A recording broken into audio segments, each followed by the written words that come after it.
اللہ بذریعہ وحی کر دیتا ہے بہرحال. تو ہم سمجھتے ہیں غلطی انسانی فطرت کا حصہ نہیں ہے، جبکہ یہ انسانی فطرت کا حصہ ہے. رسول اللہ صلی اللہ علیہ وسلم کی حدیث اس پر گواہ اور شاہد ہے کہ آپ نے کہا آدم کی تمام اولاد خطا کار ہیں، بہترین وہ ہے جو توبہ کر لے، پلٹ جائے اپنی غلطی سے. تو یہ یاد رکھ لیجئے، غلطی کرنا انسانی فطرت کا حصہ ہے، انسانی فطرت کا حصہ ہے. میں اور آپ ہم تمام غلطیاں کرتے ہیں. اب جب کسی شخص سے غلطی ہوتی ہے، یہ بات ہم نے جان لی، تو اس کے اصلاح کا طریقہ بھی کیا ہو؟ وہی طریقہ ہو جو رسول اللہ صلی اللہ علیہ وسلم نے اپنایا. اس لیے کہ رسول اللہ صلی اللہ علیہ وسلم کی ذات ہمارے لیے ہر معاملے میں نمونہ ہے، ہر معاملے میں نمونہ ہے. اگر کسی کو باپ دیکھنا ہے تو فاطمہ کے باپ کو دیکھ لے، وہ ہمارے لیے نمونہ ہے. اگر کسی کو جو ہے اپنا سسر دیکھنا ہے تو وہ جو ہے فاطمہ جو ہے علی کے سسر کو دیکھے، وہ ہمارے لیے نمونہ ہے رسول اللہ. اگر کسی کو ایک ایڈمرل اور جنرل دیکھنا ہے تو وہ رسول اللہ صلی اللہ علیہ وسلم، عمر اور ابو بکر کسی پہ سالار ایڈمرل کو دیکھ لے، وہ ہمارے لیے نمونہ ہے. اگر کوئی شخص کسی اولاد کو نمونہ مانتا ہے تو فاطمہ جو ہے آمنہ اور عبداللہ کی اولاد رسول اللہ صلی اللہ علیہ وسلم محمد صلی اللہ علیہ وسلم کو دیکھ لے، وہ اولاد کی حیثیت سے نمونہ ہے. اگر کسی کو نانا دیکھنا ہے تو ماما کا نانا دیکھ لے، وہ ہمارے لیے نمونہ ہے. حسن اور حسین کے نانا کو دیکھے، وہ ہمارے لیے نمونہ ہے. گو ہر شعبے میں اگر کسی کو شوہر ہونا نمونہ تو وہ جو ہے عائشہ اور ختیجہ اور جو ہے حفصہ کے شوہر کو دیکھ لے، وہ ہمارے لیے نمونہ ہے. تو رسول اللہ صلی اللہ علیہ وسلم گو ہر شعبے میں، کوئی زندگی کا شعبہ ہو، وہ ہمارے لیے نمونہ ہے اور نمونے کی حیثیت رکھتے ہیں. تو جہاں غلطیوں کا بھی معاملہ آیا وہی ہمارے لیے نمونہ ہے کہ انہوں نے جیسی غلطیوں کی اصلاح کی وہی طریقہ ہم بھی اپنائیں. ورنہ اگر ہم اپنے ڈھنگ سے اصلاح کرنے کے لیے جائیں گے تو یقیناً ہم بہت بڑی بڑی غلطیاں اس میں کریں گے اور خود مصلح اصلاح کرنے والا غلطیاں کرنا شروع کریں گا. تو یہاں بھی ہمیں یہ دیکھنا ہے کہ جب غلطی انسانی فطرت کا حصہ ہے تو رسول اللہ صلی اللہ علیہ وسلم سے بہترین معلم، ٹیچر کوئی استاد نہیں ہو سکتا. تو اس استاد سے دیکھنا ہے اس نے کیسے اپنے شاگردوں کی اصلاح کی، جن کو صحابہ ہم کہتے ہیں. انہوں نے کیا طریقہ اپنایا، ان کا اس میں کیا معاملہ رہا، رسول اللہ نے اس غلطی پر کیسے کام کیا، وہ بھی ہم کو دیکھنا ہے.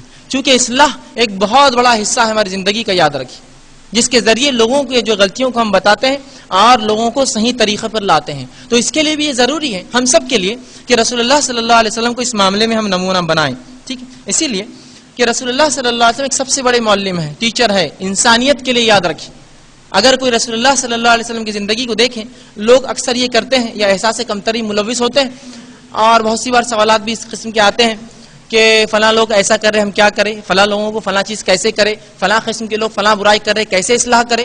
تو میں کہتا ہوں رسول اللہ صلی اللہ علیہ وسلم بہترین ایک ٹیچر ہے، آئیڈیل ٹیچر ہے. اس سے اچھا معلم، استاد اور ٹیچر آپ کو دنیا میں نہیں ملیں گا. یاد رکھیے، میں چیلنج کے ساتھ کہہ رہا ہوں، ایسا اصلاح کرنے والا، ایسا زبردست استاد اور معلم کسی کو نہیں ملے گا. رسول اللہ کی زندگی ایسا زبردست نمونہ ہے. افسوس ہمارے اوپر کہ ہم نے اس زندگی سے وہ چیزیں اخذ نہیں کی جس کو اخذ کرنے کی، جس کو لینے کی ضرورت تھی. اور ہم نے آپ صلی اللہ علیہ وسلم کو کبھی اپنا ہادی اور رہبر اور رہنما اور ماڈل اور نمونہ مانا ہی نہیں. اور ہر تمام زندگی کے شعبوں میں ہم منمانی کرنے لگے ہیں، منمانی کرنے لگے. اور یہ شعبہ بہرحال وہی اس میں شامل ہے. بہرحال میرا یہ موضوع نہیں ہے کہ رسول اللہ کی سنت کی اہمیت کیا ہے. بہرحال رسول اللہ کو آئیڈیل ٹیچر مانے اور آپ کی زندگی سے دیکھیں کہ غلطیوں کی آپ کیسے اصلاح کرتے، لوگوں سے آپ کیسی باتیں کرتے، لوگوں کی غلطیوں کو کس طرح سے سدھارتے، بڑوں کی غلطیوں کا کیا معاملہ ہوتا، چھوٹوں کی غلطیوں کی اصلاح کیسے کرتے، اور جان پہچان اور انجان لوگوں کی غلطیوں کی اصلاح کیسے ہوتی، اپنے سے بڑوں کا معاملہ آپ کا کیا تھا، اور وہ لوگ جو عہدے میں دنیا کے اندر فائز تھے بڑے بڑے، ان کی اصلاح آپ کیسے کرتے تھے. یہ تمام اگر چیزیں دیکھ لیں تو انشاءاللہ عزیز ایک زبردست جو انقلاب ہماری زندگی میں آ سکتا ہے اور معاشرے میں وہ طریقہ رائج ہو سکتا ہے جو رسول اللہ صلی اللہ علیہ وسلم کا طریقہ ہے، جو آسمانی طریقہ ہے. اس لیے کہ آپ صلی اللہ علیہ وسلم کو وحی آتی ہے اور بذریعہ وحی آپ لوگوں کو بتاتے ہیں کیا صحیح اور کیا غلط ہے. تو لہٰذا ہم کو رسول اللہ کو اس معاملے میں نمونہ بنانا ہے. اب آئیے رسول اللہ کی زندگی سے چند باتیں ہم دیکھتے ہیں. دوسری چیز جو ہم اپنے ذہن میں رکھیں کہ دین کا ہر طریقہ چاہے کوئی بھی شعبہ ہو، اس شعبے میں ہم کو رسول اللہ صلی اللہ علیہ وسلم کو نمونہ بنانا ہے. گو وہ اصلاح ہو، دعوت ہو، یا معاملات ہو، یا اخلاقیات ہو. یہی چار شعبے انسان کے اس میں ہوتے ہیں. اخلاقیات کا معاملہ ہو، معاملات ہو، اس کے حقوق العباد ہو، حقوق اللہ ہو، یہ تمام چیزوں میں رسول اللہ صلی اللہ علیہ وسلم کو ہم اپنا آئیڈیل، ہم کو نمونہ بنانا ہے. اسی طرح آج ہم نے اصلاح کا ایسا گھٹیا طریقہ اختیار کیا ہے کہ لوگ آج ہم سے دور جاتے ہیں، بلکہ اکثر یہ دیکھا جاتا ہے کہ جو لوگ کتاب و سنت کے ماننے کا دعویٰ کرتے ہیں لوگ سب سے زیادہ ان سے ہی دور رہتے ہیں. کوئی شخص کہتا ہے میں کتاب و سنت کا ماننے والا ہوں. اب ایک اندازہ لگائیے، ایک مثال دے کر بات سمجھاتا ہوں، مثالوں سے بات واضح ہوتی ہے، ایگزامپل سے کیا ہوتا ہے بات اچھی سمجھ میں آتی ہے. اب ایک شخص دوسرے کی اصلاح کے لیے تیار ہو رہا ہے، وہ دوسروں کی اصلاح کرنا چاہتا ہے، لیکن وہ خود کیا کرتا ہے؟ چند باتیں دین کی سیکھ لیتا ہے، چند باتیں اس کو مکمل دین سمجھتا ہے، اس کو مکمل دین سمجھتا ہے، اس بنیاد پر لوگوں کو ماپتا ہے۔ پھر مثال کے طور پر اس نے چند نماز کی سنتیں سیکھ لی، اس کو اس نے پیمانہ بنا دیا، اب سب کو اس سے ناپتا ہے۔ کون فٹ ہوتا ہے اس میں؟ جو اس میں فٹ ہے وہ صحیح آدمی، جو نہیں ہے وہ غلط ہے۔ اس نے پورا دین نہیں جانا، ابھی صرف ایک چیز اس نے پکڑ لی۔ کچھ لوگ اخلاقیات کے کچھ پہلو سیکھ لیتے ہیں، اس کو نمونہ بناتے ہیں اور سب کو اس سے ماپتے ہیں۔ یہ آدمی اس میں بیٹھتا ہے کیا؟ نہیں، یہ بیکار آدمی۔ مطلب اس کے تمام زندگی کو، تمام حالات کو آپ چند نمونے، چند باتوں سے وہ کرتے ہیں۔ تو سب سے پہلے ایک شخص جو لوگوں کی اصلاح کا ارادہ کرے، وہ دین کا علم حاصل کرے۔ دین ہے کیا؟ شریعت اور اسلام کس کو کہتے ہیں؟ اس کا معاملہ کیا ہے؟ اور اس میں کون سی چیز ہے جو واجبات ہے یا عقیدے سے تعلق رکھتی ہے، فرائض ہے، اور کون سی سنت اور نوافل اور آداب ہے، اس کا لحاظ نہیں ہوتا ہے۔ بس چند چیزیں سیکھ لی اور اس میں تمام کو ماپنا شروع کر دیتے ہیں، تمام کو۔ ایسا ہوتا ہے، بہت سی بار دیکھا جاتا ہے، لوگ آگے کہتے ہیں ارے فلاں عالم وہ تو فلاں کام کر رہا ہے، سوال یہ آتا ہے وہ تو کچھ نہ کچھ کر رہا ہے، آپ کیا کر رہے ہیں؟ ہم تنقید کرتے ہیں ان پر، ہم جو ان کی نکتہ چینی کرتے ہیں، یہ ہمارا کام ہے، اور وہ ان کا، اس طرح سے لوگ کرتے ہیں۔ تو کیا ایسے لوگ دنیا میں اصلاح کر پائیں گے؟ جو اصلاح لوگوں کو ذلیل کرنے کے لیے، چھوٹا دکھانے کے لیے، کمتر دکھانے کے لیے اور اپنے آپ کو بہتر دکھانے کے لیے اصلاح کرتے ہیں؟ تو سب سے پہلی چیز یاد رکھیے، ایک شخص جو اصلاح کرے وہ دین کا صحیح علم حاصل کرے، صحیح علم حاصل کرے، کیونکہ جب وہ دوسروں کو غلطیاں بتائیں گا، ان کی اصلاح کریں گا، تو ظاہر سی بات ہے، ضروری ہے کہ وہ دین کا صحیح تصور اور علم رکھتا ہو، تبھی وہ لوگوں کی اصلاح کر پائیں گا۔ اب آپ کہیں گے اب پھر یہ بات آ گئی کہ اب پورا دین کا علم حاصل کرو پھر لوگوں کی اصلاح کرو، چلو یہ معاملہ نہیں ہے۔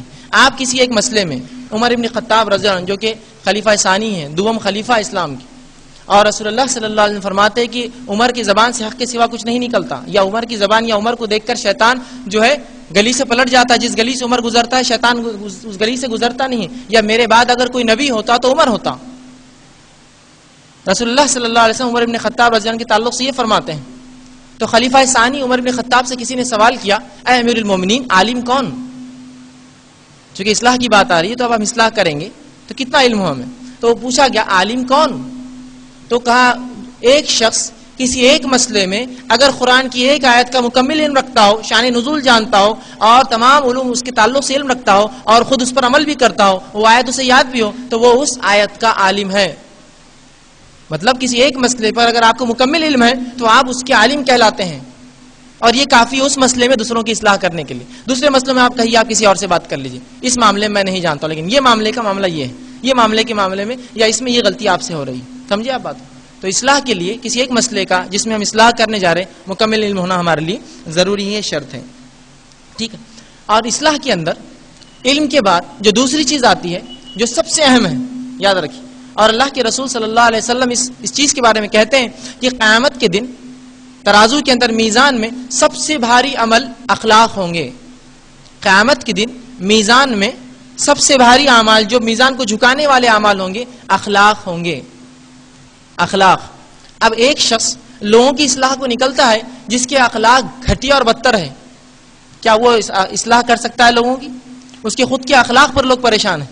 مثال کے طور پر کسی کی اصلاح کے لیے نکلا ہے اور لوگوں پہ ہنستا ہے، کی تم یہ کام غلط کر رہے ہو، تو کیا کسی کو ہنس کر اس طرح سے بولنے سے کیا وہ زندگی میں کبھی آپ کی بات سنیں گا؟ دوسری بار وہ کہیں گے ہنستے ہیں وہ لوگ، ان کی بات ہم نہیں کریں گے، یا ان کی بات نہیں، کیوں تو وہ ہنستے ہیں ہم پر۔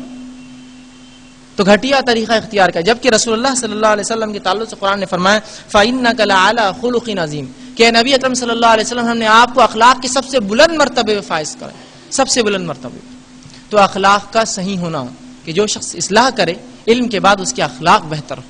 اور بہت سی بار ہوتا ہے کہ لوگ اخلاق کے آپ کے ایسے قائل ہوتے ہیں کہ کہتے بھی ہیں کہ وہ آدمی جو ہے کام اچھا نہیں کرتا ہے، یا وہ آدمی جو ہے فلاں چیز کرتا ہے لیکن اخلاق بڑے اچھے ہیں، اس لیے ہم اس سے اچھی بات کرتے ہیں، اس لیے ہم اس کا کہنا مانتے ہیں۔ تو اخلاق بہت اہم چیز ہے، یاد رکھیں۔